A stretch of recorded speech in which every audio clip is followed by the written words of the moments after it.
In-depth journalism in the Memphis community, the Daily Memphian is of Memphis, not just in Memphis, and seeks to tell the stories of this city. TheDailyMemphian.com. Truth in place.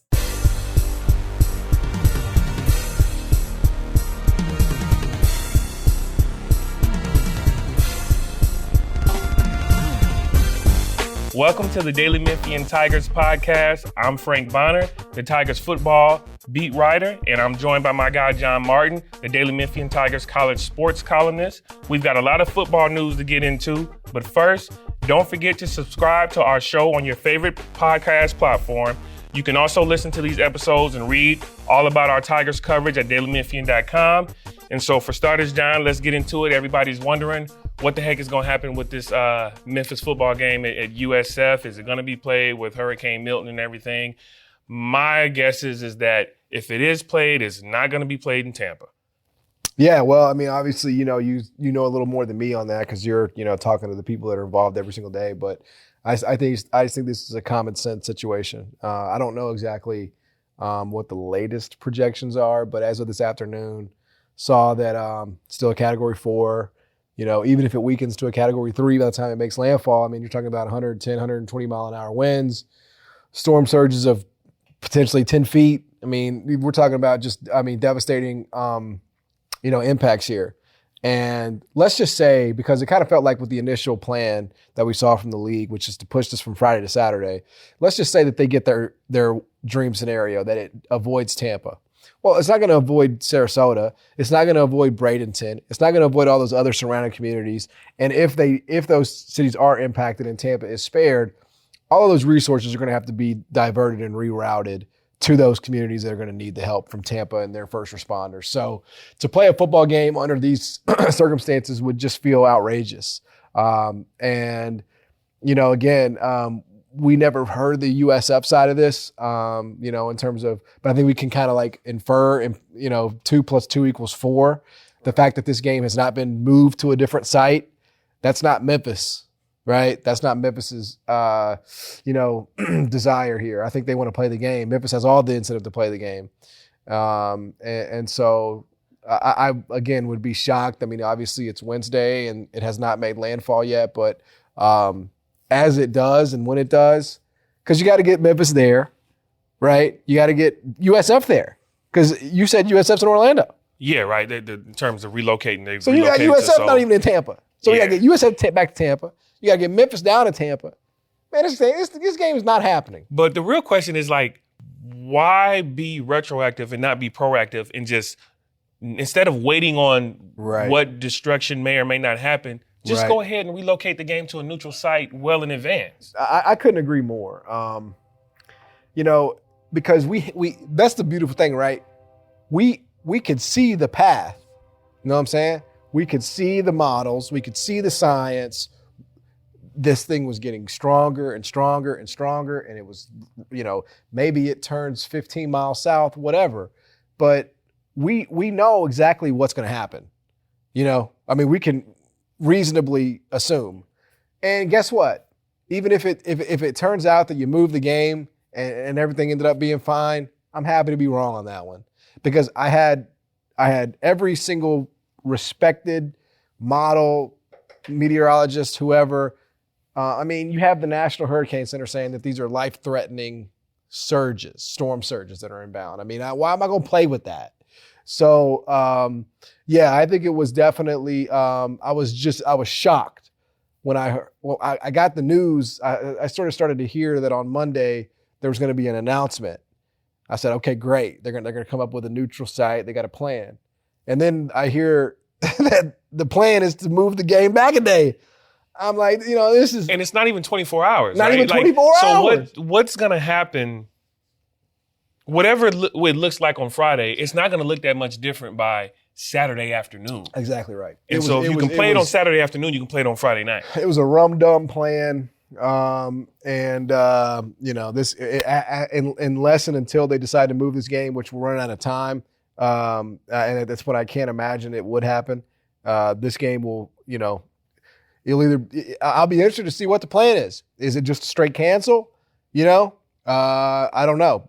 That would be the interesting part. At this point, if they don't play it this weekend, there's not a lot of room to reschedule it. Like they both just came off a bye week, right? And so both weeks, or the same week where both of them had an off week, just happened, and there's not another situation where both of them are off at the same time. So when do you fit it in? Do you have them play a game on a Tuesday and then turn around and have them play another game on a Saturday? Like, nobody's going to agree to that. Nobody's going to do that. So the only thing you can do is cancel it and not postpone it if you don't play it this weekend. Exactly. And so what does that mean?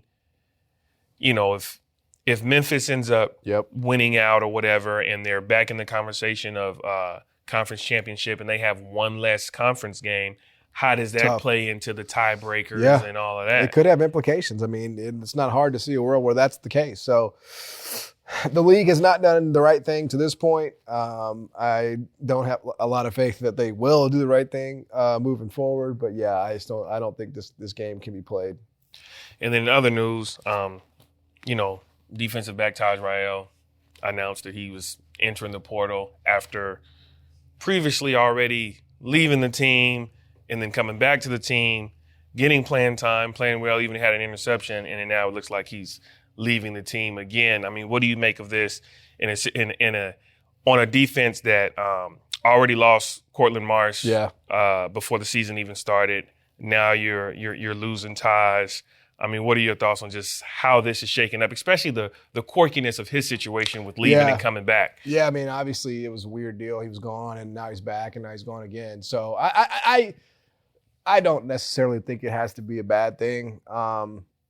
You know, I think he's probably a replacement level player. I mean, plus you kind of get into the off the field stuff. Now, I know Silverfield had a weird answer about that. You know, what was the answer? It was, you know, folks who have sources. I mean, you know, I'm basically like I'm the source you need to be coming to. But he didn't say why he left, though, did he? He didn't. No, he just, you know, That's not a source, then. That's a terrible source. He can't be the source and not tell us what happened. Well, you know, basically he's saying if, you know, stuff is out there that's not true, whatever. The point of the matter is he left, came back. Right. And, he did give the answer about. What was the answer? So he did give the answer about like the rosters, right? Like some guys had to essentially get cut or whatever you want to call it, and then some other guys got brought back. He named some other guys that were brought back. So his explanation was that he was just one of the guys who didn't make the mark, and then when they were spaced to have him back on, he came back. Yeah, man, whatever. I mean, that sounds like a stupid answer.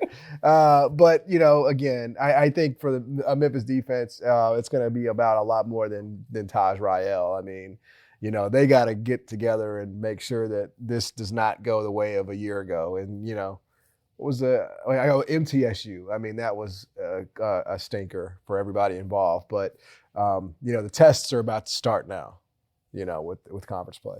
Yeah, and so, like, and I know we just talked about the USF game, but in terms of just the perception of Memphis, USF was an opportunity for them, assuming they won that game, is an opportunity for them to kind of put themselves back in that conversation. Now, if the game ultimately isn't played, just how are you feeling? And we talked about this last week, but with a game possibly out of their schedule, does that take them out of the race in terms of a tie if it ends up being a tie? It could. I mean, I don't think you're going to have a ton of opportunities here, man. Just because we talked about Army, you know, Army's killing these teams.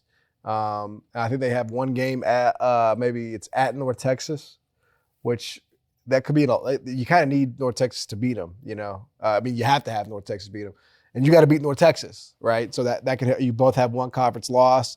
They lose to North Texas. You beat North Texas. All good. Think you get in over them. But, okay, what about the Tulane issue?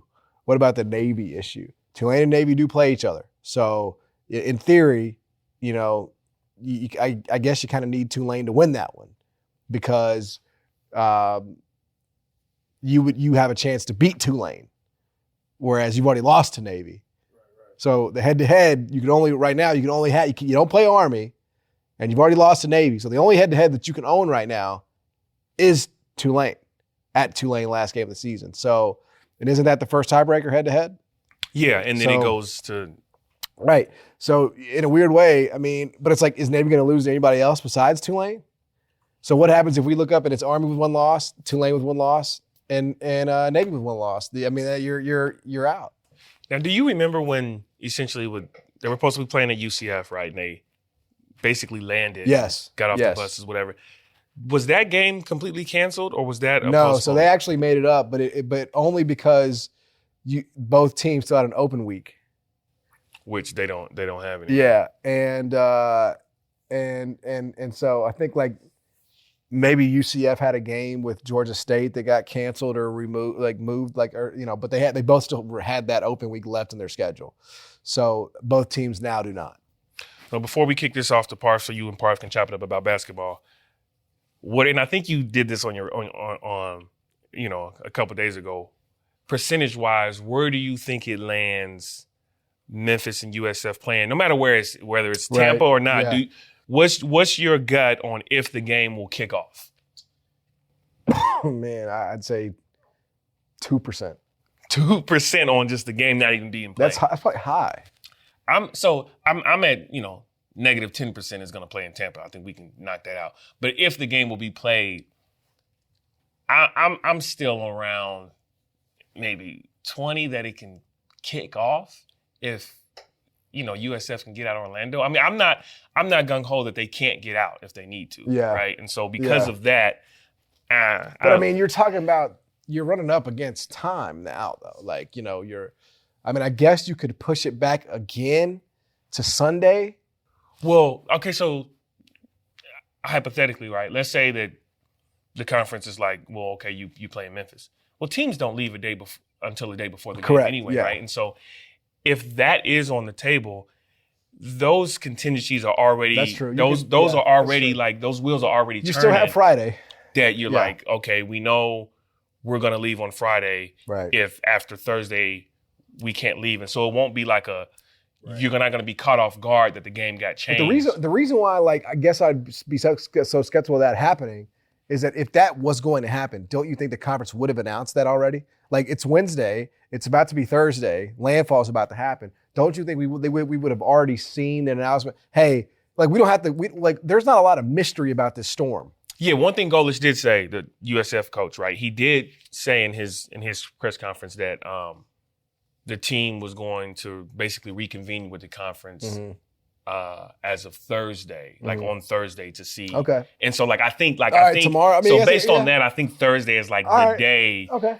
Because you already announced the pushback. So that gives you the flexibility for the change in location. And so I'm 100% with you on it's not going to be played in Tampa, but I'm not as gung-ho that it won't be played at all. Okay. I do think there is limited time to where you can relocate the game if you can get the team out of Well, that Florida. makes sense. I mean, what a weird game that's going to be. There's going to be 2 people there. And then if you're Memphis, let's say it does get played in Memphis, you didn't have time to sell tickets and all that. So what does that what does that mean for Memphis? Well, it's not supposed to be a home game, so you're not going to get the you're not going to get the windfall. So whatever you get is bonus because you weren't supposed to have it. Right, but if there's a situation where USF's we want our home game back or whatever, and now true. you got this that's all going to be crap this cobbled of a home together. game that you had to, and so I don't know. That's a good point. I would not, if I'm Memphis, I would not be offering concessions. I would not be saying, we'll give you a home game down the road. Like if we're playing in Memphis, it's because you guys have to play in Memphis, not because of anything we're asking for.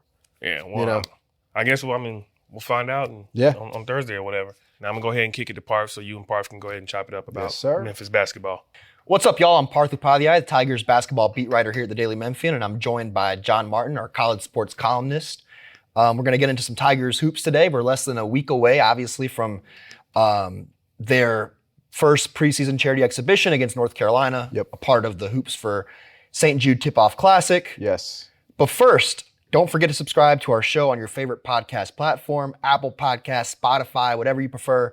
You can listen to these episodes and read all of our Tigers sports coverage at dailymemphian.com as well.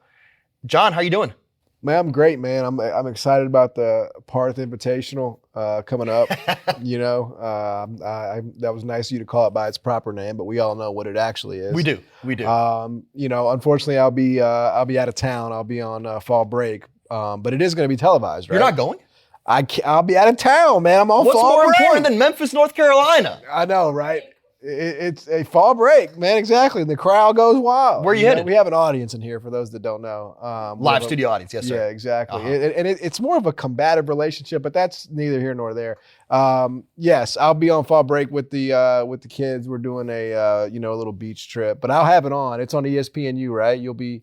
It is on ESPN 2. Oh my goodness! It is on ESPN 2. Let me double check that. ESPN 2. Can I bet on it? Is the question. I don't believe you can bet on a preseason charity exhibition, John. Don't bring charity into this as though I'm some kind of this is for the children, person. Not for I mean, I think there's a chance that you'll be able to, but we'll see. I maybe at some spots, but yeah, I'm excited about it because obviously it's our first look at this Memphis basketball ESPNU. team. You were right, absolutely. ESPNU is the How are you going to get television fact station checked with a wrong fact? I mean, that's the kind of stuff I got to deal with. Yeah, this is why, certain politicians don't want to go on debates. They don't want to debate because, fact checkers, you know what I'm saying? Fair enough. I mean, you fact checked me though, right? Well, I think no, I said it was on ESPNU. You said no, it's on ESPN2. And I was like, oh, okay, all right. Well, my bad. I set the record straight. It's on ESPNU. I'm not going to continue to do this podcast with fact checkers who need new jobs. Honestly, we need new fact checkers in here. But no, it's going to be a good look for sure. I'm excited, man. You can feel it, right? It's October 9th when we're recording this episode. Yep. The leaves haven't quite changed. I'm looking outside, but college basketball is here, man. There's a crispness in the air. Christmas in the air. Crispness in the Christmas. air, right? I thought you said Christmas. No, it's like Bart, a fall you're crispness. skipping a few holidays. No, I did not skip a few holidays. But college hoops are here, man.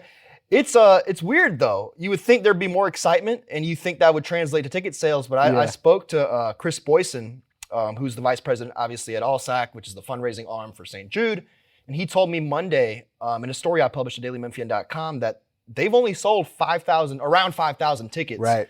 The goal for St. Jude was 10K. Yeah. Obviously, very, very long way to go with the game being next Tuesday, October 15th. Right. Man, what do you think is the problem? Is it just a general level of apathy toward Tiger basketball? Is it the price point not being right? Like, how do you determine what's causing just the lack of interest and lack of ticket sales as a result?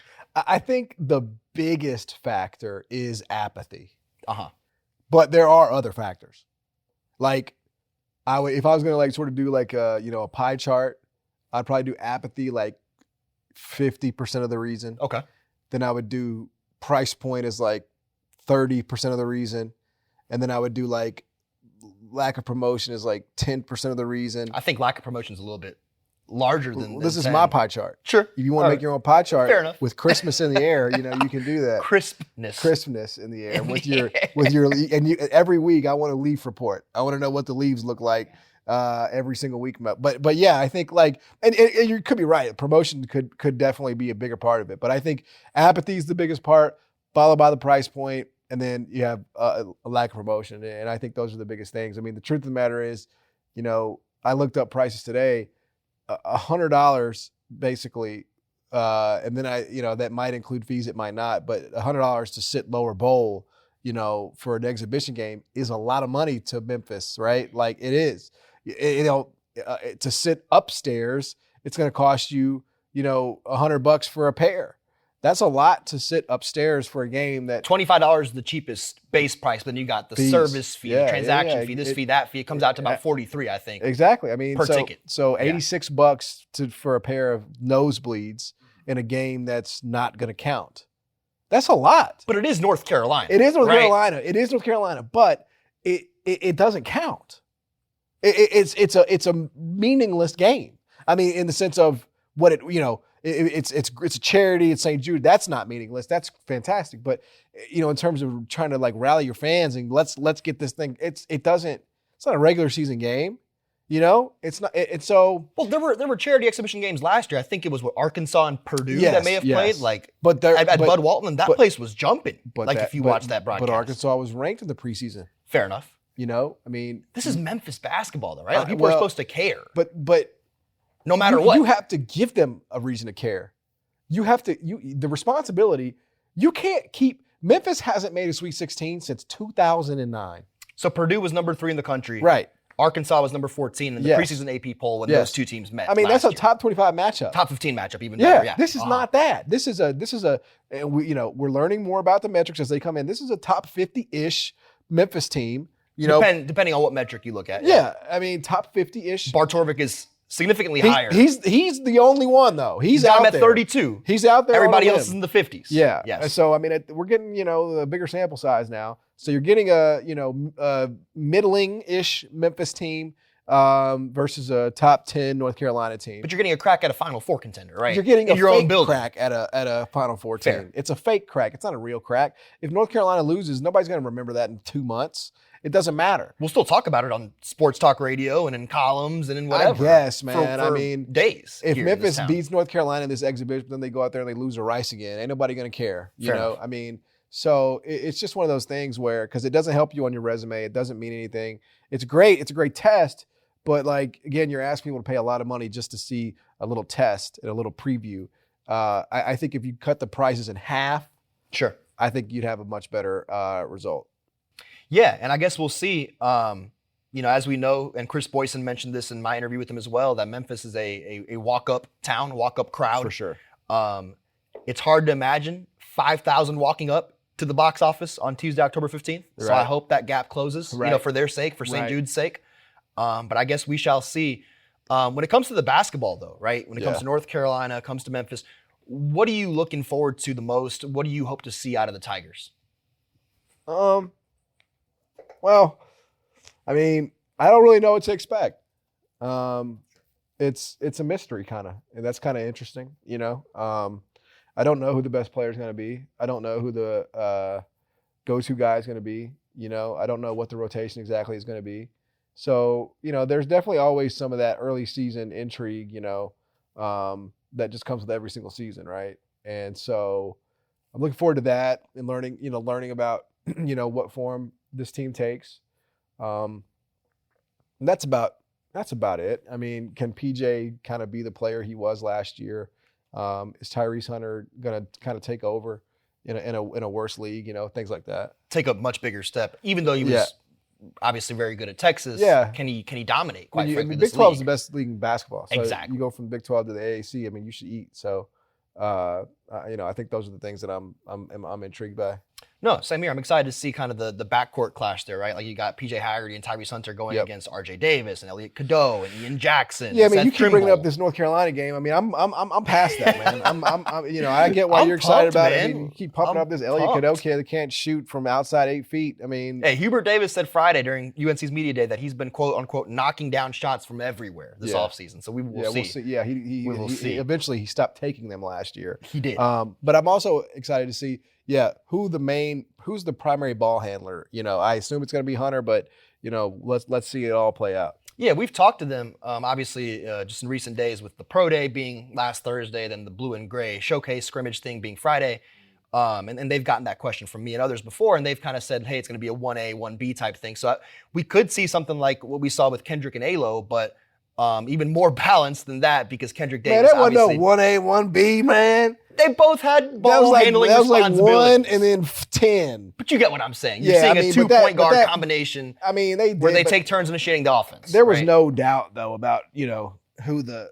No, we're talking about Alpha. I'm talking about just I got playing the point guard position. I think there's definitely like doubt, sort of about who that guy is. And it's like, is it a quarterback situation where if you have multiple point guards, you have none? I don't think so. Okay. I don't think so. I think they got 2. Okay. All right. And they're 2 different point guards too, which is nice, right? No, you got I mean, I Tyrese think Hunter. that's, if you can have different lineups, right? Where, I mean, there were like, just to take it to the NBA level, like Ja and Tyus could play together, like they're Exactly. So it's never a bad thing if they can, as long as they can sort of do both, right? If PJ can't make shots, he can't play off the ball. So, I mean, he's going to have to sort of prove that. Yeah, and obviously his percentages thus far in his young career have not been great. They've been, I believe, less than 30% career 3-point shooter. I mean, I guess that kind of leads me to my next question, man. Like when you look at the composition of this roster and this team, what are the biggest concerns? Like what are some questions that need to be addressed in order for this team to have a successful season that ends with a March Madness berth? Yeah, I am concerned about the offense. And that's why Torvik's numbers were kind of surprised. Like he's adjusted them down, but he had them like top 20 offense at one point, as recently as, last month. 29th right now in Torvik offensively. That feels very high to me. It does. 47th on defense seems low. I think they should be I agree flipped, totally. I right? agree completely. Yeah. And I think Memphis has a lot more runway at 29th defensively. I think they could be a lot better than that. But I think that's the way they have to win this year. I think they have to, lock down defensively and have games in the 60s and 70s more so than the 80s and 90s that they had last year. I don't think they can win those kinds of games. If a team's scoring 85 on them, that's probably a loss this year. That'd be my guess. And so, I think the one thing that this team is definitely lacking is spacing and shooting. Yep. I mean, you bring in PJ Carter late, who could help you in spot minutes, but you really have one shooter out there. I mean, Dane Danger's not a shooter. Tyreek Smith's not a shooter. Musa Cisse's not a shooter. Jourdain has, but you're talking about potentially at most at one time having two shooters on the floor. You're going to get zoned a lot. 100%. And I think shrinking the floor against Memphis, it concerns me. Yeah, I mean, to kind of add to that point, I went through the roster last night, the 11-player scholarship roster. The Tigers have two players, just two, who've shot better than 32% from three for their careers. That's Colby Rogers at 39.2, and that's PJ Carter, who you mentioned, at 39.1. Yeah. That's a big problem. Right. The next best guy is Tyrese Hunter, and I think he hovers around 31.8. That's not his game. That's not his game. It's not. He wants to get downhill and get to the rim, and PJ's the same way. I mean, PJ wants a lot of it. It's a slasher. PJ Hager's a slasher. He got to the free throw line. I mean, so I think how do you set up guys, to make shots? I think that's going to be the real question for Penny. Yeah, no doubt. I think that, and then the lack of depth. I think that's a fair concern as well. Just having 11 guys. Penny's used to having 13 guys who are all expecting to get fed, which I think is a good thing that he doesn't have that this year. But it also could be maybe a not so good thing if attrition due to injury or other factors comes into play. You have guys that are sitting out after 4 games in football. Yep, that's going to happen in basketball soon enough. Yeah, yeah. 12. They're gonna play 11 games. They're gonna see where they are in their development and their role, and they're going to say, no, we're not. I'm not playing anymore. I'm sitting out. That's going to happen. Memphis can't really afford that to happen. So, I tend to believe that the lack of depth is actually going to be a better thing for Memphis. But one injury, one red shirt can absolutely derail you. Yeah, no doubt about it. We talked about kind of the lack of excitement, the lack of fanfare around the season. I think that was never more evident than when the AAC schedule came out just a couple weeks ago. Every year, I've been here for 2 years, and each year there's been at least a little bit of hype, right? The first season you're looking forward to the Houston games. Okay, when's the Houston game going to be? Last year, you want to get your lick back at FAU. When's that going to be?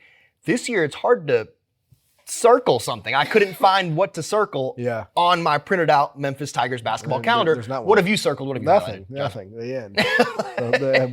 When it's all over. Good God. I mean, what you want me to say? You're a lie?